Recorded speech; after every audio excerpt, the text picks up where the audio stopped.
In this video, I'll be showing you guys how you can uninstall the Facebook app. This is one of the most searched keywords on Google, so I'm tackling that.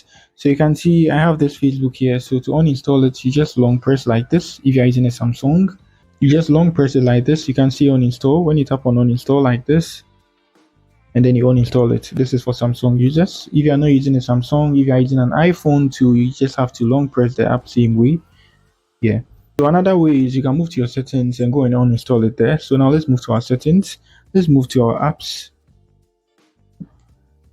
Good. And now let's glance through the apps on the mobile phone. So the F zone, and you have Facebook here. Just tap on that once again. Good. You can see install and everything here. You can uninstall it from this section too. At the bottom, you tap on uninstall. Yeah. So this procedure is for Android users, any device you are using. But then you can long press and also uninstall if you want that too. So that's it for the video. If you are new here, give me a like, subscribe to the channel. Peace.